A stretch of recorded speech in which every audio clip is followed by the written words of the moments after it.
when I'm thinking about worship. And asking God, I said, God, what can I say? And the biggest thing that he pointed out is how do you view me in worship? How do you see me in worship?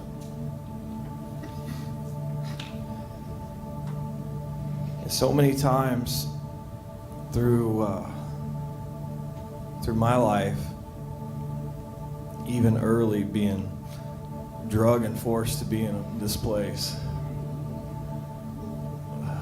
against my will sometimes, I've seen a lot of people come and go, especially people in worship.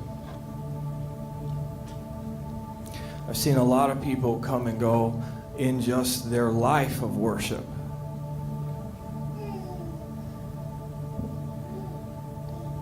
And I think it's one of those things that we all do, or all have done before, is that our worship depends on how our life is going. It's like we worship God as if, I don't know, like we're giving him approval or something. Like, God, if things are going good, then I can come and worship you.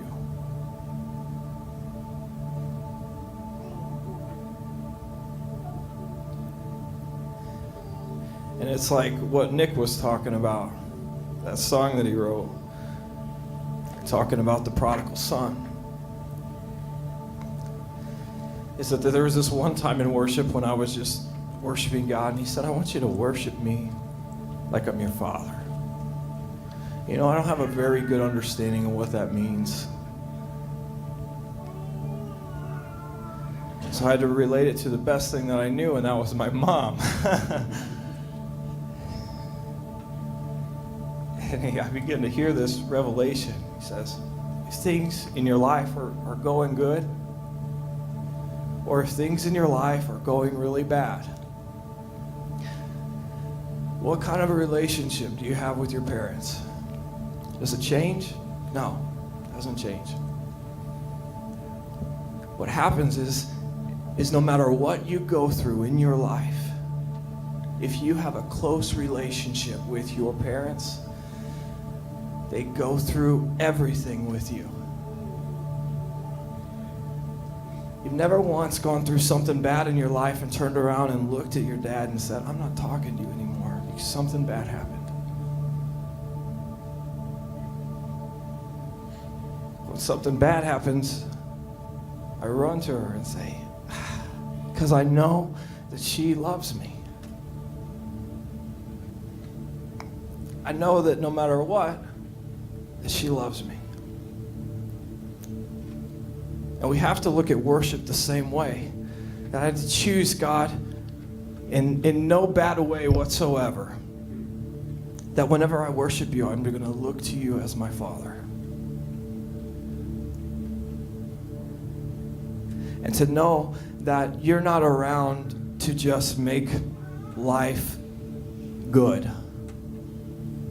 That you begin to one of the most people, like Pastor Greg was talking about, all the Psalms that David wrote in worship to God.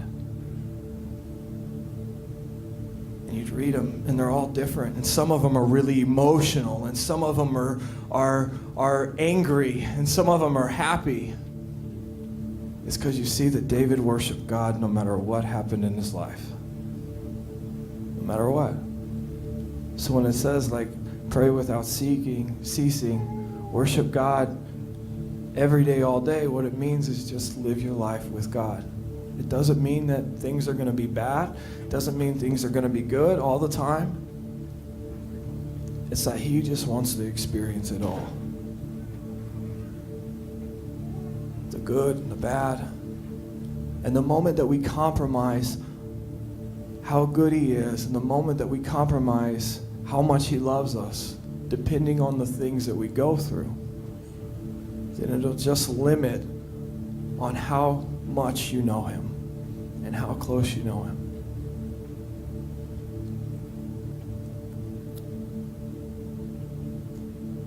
he just turns into just like a genie or something.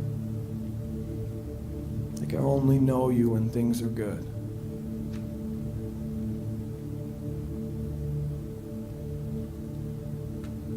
But there's something about faithful worship. And what I talked about is like worship people, especially, come and go. I've been through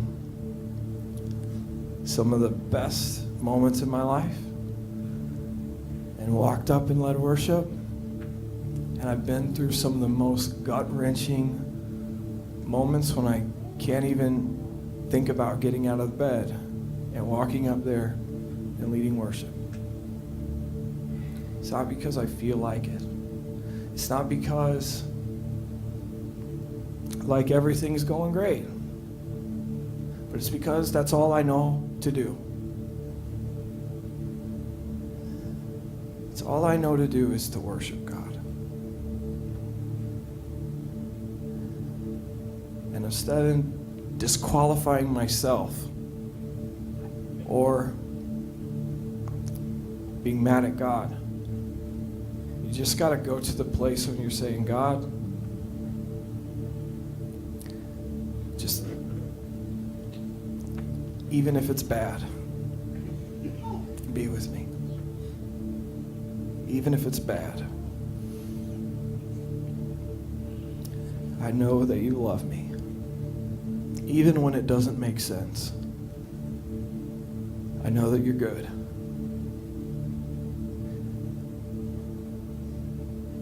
Even when there's no explanation, you're still my Father, no matter what.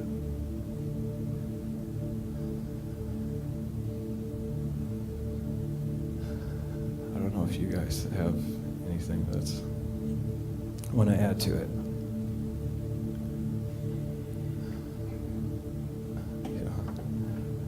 Kara, I guess Kara doesn't have anything.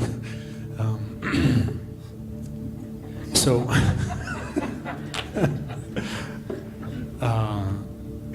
yeah, you said it all, man. That was good. So for me, like, when I'm up here leading, or if I'm, whatever, even at home too, like, it's pretty much, I view it all the same. And I hate to say it, but I try to act like you guys aren't here whenever I'm up there, because then it just feels like I'm at home. And this really feels like at home. This is my piano from home. It's my baby. But to me, like, I think with worship and leading worship and songwriting and Dave nailed it on the head with the heart thing as far as how that goes. But for me, it's all about like opening your heart all the time. And people say, well, how do you open your heart? And it's like, well, you step off a cliff and know that he'll catch you, and you just say the first words that he puts in your heart. You say the first line. You get that, half the time I don't, actually not half the time, 90% of the time, I don't know what's going to come out of my mouth, but I just sing it anyway, and just let him do his thing, And so a lot of it is just about risk. Like, this is hard to do, and it's scary. And, the first few times it's really scary getting up here and just like, singing something spontaneous. The first few times it was scary, but after a while you get used to jumping off a cliff, And it's the same thing like when you're by yourself too. Like, and maybe you don't play an instrument, or maybe you do, but when you sing out to the Lord, like from your heart, even when there's not music on, when you just start singing, like singing a melody or singing anything, like the first thing that comes to your mind when you think of him, there's such a freedom in just singing to him, like at random times, Because the thing is that he wants to be with you all the time, and he wants to be on a journey with you. And we always talk about like, well, what are you doing tomorrow? What do you do next week? Like, well, when is this going to happen? Like, what do you have this planned for? And God's like, wait a second, like, that whole time, like, I just wanted to be with you during that time. I just wanted to, you to take your gift and me to take my gifts, and then just enjoy each other, and that's kind of the point, to enjoy each other. And so the reason that he gave you your gifts, whatever they are, whether it's painting or playing an instrument, it's for you and him to enjoy each other together and enjoy those gifts together with him. And to take risks with your gift and to take risks with your life and your heart and your worship. And people think, that music and like playing the piano and playing the drums or whatever, like that's worship. Like they can worship, but like, can we? And the thing is, like, if you have the gift to clean toilets, that's worship. If God's given you that gift, and he's given some people that gift, that's worship. If you're doing it unto him with that same, you can have the same heart that we have right now, singing songs. I mean, this is just one little aspect. I mean, everything that we do to be the body of Christ and be, like some people are called to be a toe. Some people are called to be like an elbow. Some people are called to be a finger. And if we be that finger the best we can be, and then the toe is doing a great job being the toe, and then we come together, that's going to be a strong body of Christ. If the finger is trying to be a toe, it's going to be tough. Or if the finger is trying to be 8 things, it's going to be tough. But we need to figure out, like, what does he put in your heart? And just do it, and take the chance and do it, whatever he's put in your heart. And it might be a bunch of stuff. But that's where the body of Christ is built, when we all decide to use our gifts and decide to use what he's given us to be with him, but to come together and use all those gifts together instead of trying to be stuff we're not. You know what I mean? Does that make sense? So to me, that's worship. Being what you are unto him and not forgetting where we are right now in the moment that we are in right now.